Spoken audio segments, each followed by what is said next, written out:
All right, so Jahmyr Gibbs could be the next elite PPR back in Dynasty. We're going to break him down today. We're going to look at where his good landing spots could be, how he's going to translate to the NFL, why he's going to score a lot of fantasy points, etc. But before we get started, this video today is sponsored by nobody because we are low budget and we don't want to waste your time with sponsors. So because of that, please make sure you subscribe to the channel. We are constantly trying to grow the channel, and it really helps when you hit the subscribe button. We're going to give you all kinds of good content. We promise we won't let you down. We'll reply to your comments, etc. Let's get into Jahmyr Gibbs. So, with Jahmyr Gibbs, obviously, this running back class as a whole is deeper, a lot better, more talented than last year's, with the exception of Breece Hall, of course.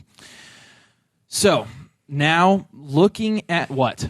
Just... Kenneth Walker and Dameon Pierce. Yeah, no, that's what I'm saying. These second tier of guys here are a lot more. It's just a lot deeper of a class, and you get into the second round, there's a lot more viable options. But in terms of the running back class, we're looking at a lot better and more elite options. And we're talking about Jahmyr Gibbs as probably the RB2 in this class. So with Jahmyr Gibbs, the dilemma has now become that there are some people that are starting to get a little bit flaky on Jahmyr Gibbs and how he's going to translate to the NFL. We're going to look at why people are being a little bit more hesitant concerning Jahmyr Gibbs. We're going to look at what makes Jahmyr Gibbs a potentially elite dynasty option when he does get drafted to a team. We're going to look at which landing spots would look good for Jahmyr Gibbs where he's being mocked at currently. And why he's going to be really hard to ignore when it comes time to draft rookies here soon. So Jahmyr Gibbs obviously played at Georgia Tech, transferred to Alabama, and the thought was, that he would be heavily involved on a very good team this year, produce at a high level, and all of that came to fruition. Now we're looking at Jahmyr Gibbs, the NFL prospect, the dynasty prospect, and what I see is a guy that can do it all. On the ground, 136 attempts for 850 yards and 7 touchdowns. That's 6.3 yards per carry. For a guy that small, and for a guy that's really a receiving back, probably first, that's pretty darn good, pretty efficient.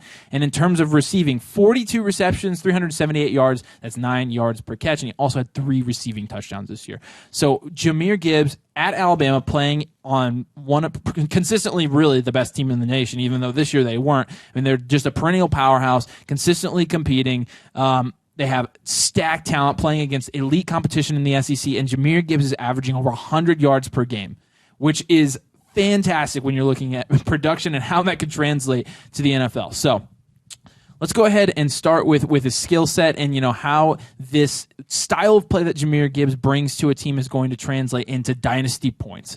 So what do you guys like about Jahmyr Gibbs from a talent standpoint, from a measurable standpoint, and how do you think he's going to translate his game into the NFL and translate it into dynasty points? Yeah, immediately from a talent standpoint, you look at the receiving upside because with his, he has a smaller BMI, and that's one of the problems people have with him. His BMI is only 27.9, I believe. Yeah, he only weighs 200 pounds at 5'11", but he kind of makes up for that because he's not going to have the workhorse running back rushing role. He makes up for that with his incredible receiving upside. He had 42 receptions last year, like Avery said, for 378 yards and 3 touchdowns, and that is really, really a good sign. Yeah. And outside of that, he's a burner. He's fast. People are saying he's going to run in the low 4.3s, and he's being mocked in the late first round even. Like Nathan, I'm sure you'll put it on the screen in editing. In this mock draft that we're using, it has him mocked to the Eagles. So, great landing spot. So, yeah. Yeah, so obviously, go ahead. Sorry, I cut you off. No, you're good. Jahmyr Gibbs at the Eagles. Do we all like that landing spot?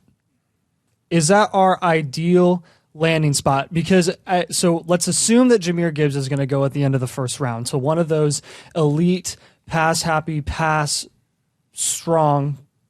offenses. Sure. And those would be, the Chiefs, the Bills, the probably not the Bengals, and then the Eagles, really. I personally really like him there. I know, Simon, you probably like him most at the Chiefs, but here's kind of my idea with Jahmyr Gibbs. If assuming way down the line, this is a big prediction, but let's just assume that he goes to the Eagles. Ideal landing spot for me. There are currently Kenneth Gainwell and Miles Sanders are there in Philadelphia. Miles Sanders this is his 4th year on his rookie deal. Do you think they re-sign Miles Sanders? No. Probably With not. second round draft capital. Probably not. No. I think they Draft are on capital track to doesn't- draft a running back, whether it's Bijan early on or maybe Jahmyr Gibbs or somebody later. Yeah, so Miles Sanders doesn't really have that much receiving upside. He did sort of earlier in his career, really his rookie year, maybe his second year a little bit, and then Gainwell came onto the scene. And he 5th round running back, not much draft capital. I seriously think the Eagles may be more quick to let him go before Miles Sanders. And I don't think that would bode poorly for Jahmyr Gibbs because of our comp to Aaron Jones. So you have A.J. Dillon as sort of that big body bruiser running back in Green Bay, right? And then you've got him splitting time with Aaron Jones, who is going to be there, especially as a check down option, a guy that you can sort of throw a screen to and he can make something happen on the outside for Rodgers. And he can produce at an elite level. And everyone thought that he was going to get overtaken by A.J. Dillon. That's just not Dillon's skill set as much as Aaron Jones. I could see Jahmyr Gibbs sort of producing like that, where just as he was efficient in Alabama this past season and even in Georgia Tech, I think that he could do that in Philadelphia if the Eagles decided to re-sign Miles Sanders, because Miles Sanders, while he doesn't have that receiving upside, while it doesn't always look super attractive to sign a guy of his caliber to a second deal, he does fit really well into their system. Yeah. And if you used that offense like A.J. Dillon and Aaron Jones, I think you could see something really similar to that. And that could be really effective, and that could help both Sanders and Jahmyr Gibbs. But I'd push back. The one thing that I would have to say is, the popular comp for Jahmyr Gibbs is Alvin Kamara, and Alvin Kamara on the Saints, he's not in a committee. He just does it on his own. So Right. Avery, what do we think about that? The Kamara comp, I think Kamara is more, and our guy JCJ Dynasty kind of agrees with this. He's our director of content here at DD. You see him on some of our videos. Very knowledgeable rookie expert, but I really think that the Kamara comparisons should stop. I do agree. Kamara really one of a kind in terms of both his workload and his size and his skill set for his size. I mean, you're looking at a guy that produced at just a completely otherworldly level in terms of being probably the first very true elite PPR back. Maybe guys like David Johnson in the past as well, but I don't really see the comparison here. Again, Aaron Jones, you mentioned it, is probably our best comp for Jahmyr Gibbs.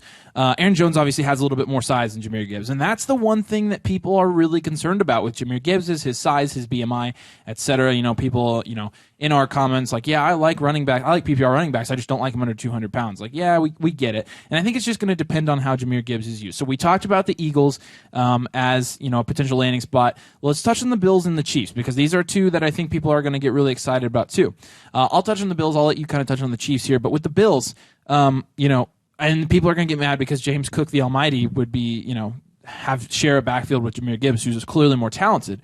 The problem with this, though, is there were a lot of landing spots last year I would have liked more for James Cook, honestly. I went on and on last year about how the Bills actually really aren't that good of a landing spot for running backs. And the reason for this is because Josh Allen is the RB1 there. I mean, he is going to continue to always want to run the ball. He is very hesitant to throw checkdowns in pressured situations. He's going to want to run the ball. He's flipping over dudes, being aggressive.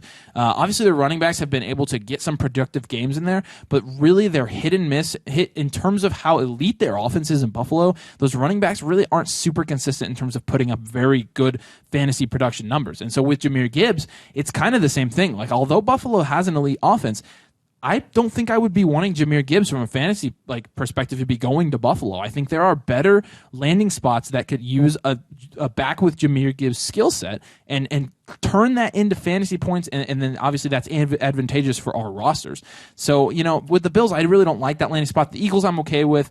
I think that would be a good landing spot. Being on an elite offense is obviously very good for a running back like that. The Chiefs, you make a compelling argument, though, for him to be, at a landing spot like the Chiefs and how that would really kind of skyrocket his production forward. And Jerick McKinnon is a big example for that. So. Yeah, exactly. And even over the last year or two of football, we've seen Patrick Mahomes really become more willing to check down, and we've seen the rise of Jerick McKinnon even since the playoffs of last year come as a result of that. But Jerick McKinnon's a 31-year-old running back by now, I think. Yeah, or coming up on not 31. Young. He's no spring chicken. But even over the last 3 weeks, I think his snap share has been 46%, 56%, and 60%, and he's put up like a ton of points. Yeah, he's been averaging like 25 points per game. Beating me over in my those leagues. last, Great. Over those last 3 weeks, like 25 points per game or something crazy like that. And that's the thing, is the Chiefs have shown that they have a hole to fill in their offense. There is a role in their offense for that type of running back. And, even only playing like 50% of the snaps, he could go out there, and Jahmyr Gibbs is a burner. He is fast, just like Jerick McKinnon, who when he was a prospect a long time ago, ran a 4.4. Yeah. So like Jahmyr Gibbs, people are saying he'll run a 4.3. If he's that fast and he's already skilled, and we can see him make the first guy miss. We see him do it all the time. He could really fill a role like that in a valuable offense like the Chiefs. Yeah, so, and obviously the ceiling that you're thinking about for Jahmyr Gibbs and are hopeful for is a ceiling that Austin Eckler has. Aaron Jones seems to be more of a realistic comp, like we've already said. Yeah. But I feel like there is a possibility that you can see Jahmyr Gibbs sort of from a game-by-game perspective once he gets in the NFL to get a lot of usage some games and not so much in others. And that can really that can result in some boom bust weeks, and that can really affect his dynasty value long term and your eagerness to feel comfortable about starting him every single week. I think that could be worst case scenario. Do I think that is going to happen? If I were to put my money on it, no. I would probably bet on him being a pretty solid option for his NFL career. But what do you guys sort of think about that? Yeah, I don't know. I do think just the role he prospects for and the way he's profiling to be in the NFL just is going to make Bijan Robinson that much more valuable, because the fact that he is that big 6-foot guy who's 220 pounds who perfectly profiles for that workhorse bell cow role is just going to make it that much more valuable, and that's why he's going to be the first running back selected in the NFL draft. Yep. And he also offers, he's strong, he can bulldoze people, he's got that incredible elusiveness, but he can also catch out of the backfield, which is what makes Jahmyr Gibbs so valuable, and that is why Bijan Robinson is just so good. Yes. So, I mean, it's hard to compare people to, if you're comparing somebody to Bijan, I mean, almost always nobody's going to be close. Again, Bijan's an elite talent, one of the best prospects we've seen. With Gibbs, again, it's going to be very landing spot dependent. So let's talk about, obviously there are a couple landing spots that we'd like him in, being paired with a bruiser back, like you said. Let's talk about the draft capital argument, because really, a lot of people have gotten a little bit down on Jahmyr Gibbs here as of recently, and I think a lot of it is size. I think some of it is actually his usages at Alabama, but, him obviously splitting carries with Chase McClellan, that's a big thing, and that's something that people need to take into account. I mean, Alabama is stacked with talent. I mean, they can use anybody they want. Jahmyr Gibbs to produce this much in an Alabama offense to us is really impressive. But in terms of the draft capital, obviously you mentioned earlier, he's being mocked right now to the Philadelphia Eagles at the 131, which is huge, if you ask me, because if you've looked, if you've paid attention to how these running backs are starting to get drafted in the NFL, teams are extremely hesitant to use their first round draft pick on running backs. I mean, teams really just aren't putting that level of team investment into running backs because number one, I mean, they don't last as long as some of the other positions. They've learned that they can get them later in the draft as opposed to trying to reach on them at the beginning. So I think you're going to see with Bijan Robinson, he's obviously going to go in the first round. It's because of how special of a prospect Bijan Robinson is. It's a testament to his talent and how much a team believes that he can change their offense. And the same is going to be true for Jahmyr Gibbs if he goes in the first round. If Jahmyr Gibbs gets first-round draft capital, that is no thing to turn away from.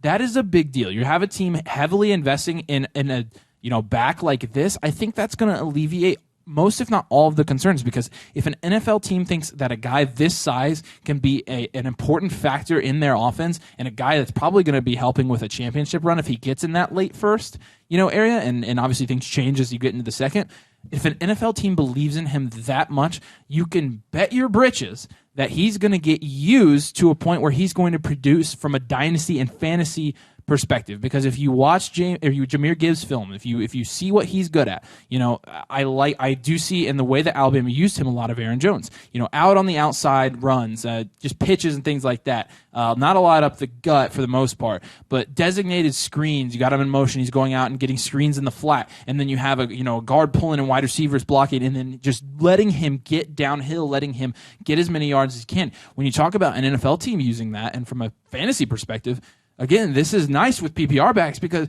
you get a point automatically with the catch, and then it's just how many bonus points do I get from him using his speed and elusiveness, which Jahmyr Gibbs has plenty of speed. How many more extra points do I get? And so for a team to put that amount of draft capital in him, to use a first-round pick on him, would be huge, and it would really cement him as a solid dynasty pick because of the amount of investment that they have, and we don't have to be worried that they're going to quickly move on. They're at least going to keep him around and use him in their offense, especially if he's on a contending roster in the NFL. So, that's going to be another huge aspect of it. What else you got, Nathan? Yeah, I would say to all dynasty players here, keep an eye on these receiving running backs and potentially a rise of a new breed of running back here in Dynasty that may eventually have some of the best value at that position. I mean, we're talking about Aaron Jones and Austin Eckler being probably and Kamara being those guys that have sort of taken center stage, those running backs that have such an elite PPR receiving upside. And with these high-powered passing offenses in a league that has definitely moved to the relationship of quarterbacks and receivers and throwing the ball easily 50 times a game, there's so much volume to go around. And with wide receiver obviously being us talking about them being second to quarterbacks and that they're the most important position in the NFL, running backs may follow suit, and there may be this newfound expectation that you need to have elite receiving upside, and guys like Jahmyr Gibbs could potentially, they do have that upside to be the most valuable running backs in Dynasty and last longer. I mean, the guys that are lasting longer and are finding this new resurgence in their fantasy production of recent, like James Conner, like Austin Eckler, like Aaron Jones, their snap share isn't incredible. James Conner's snap share is pretty good, but Aaron Jones specifically, I mean, 50% snap share at best, a lot of times. And very consistent. And he's super consistent there, so, sort of that threshold, and he's producing at a high level. I mean, I would expect to sort of see this happen for these running backs that are coming into these high-powered offenses. So, yeah, absolutely. Keep an eye on that. 27, 28 is sort of the age that dynasty owners now with running backs sort of look at and are scared of. Look for that to be extended a little bit in the future as we see these offenses continue to pass over 50 times a game. I think you hit the nail on the head there. And in terms of especially the game changing, in this air raid offensive era, you are going to need to have guys that can come out of the backfield and, get checkdowns and take screens and make a lot out of little, especially in the passing game. Jahmyr Gibbs absolutely fits that skill set. He's looking to be somebody who's going to make a difference for an NFL team immediately. We hope. I mean, obviously, we're hoping and we think his combine numbers are going to turn out well. Also, so Jahmyr Gibbs, again, he's going to be a guy we're going to have to keep an eye on, and I think like most of these prospects that we're looking at pre-NFL draft, it is going to come down to where does he land. What type of investment does he have? What do teams think of his combine performance? Because really, I mean, the production is not an issue, and the size has. I mean, it's not like he by default is not going to do anything because he's 5'11", 200 pounds, right? I mean, it's small, but that's not tiny. And I don't think any of us as fantasy managers are qualified to say, well, because of his size, he's definitely not going to produce anywhere. I mean, And I feel like people's greatest concern with Jahmyr Gibbs is that he has the possibility to become that next DeAndre Swift, where he has so much promise, so much upside, and then it's like his usage is just criminally low.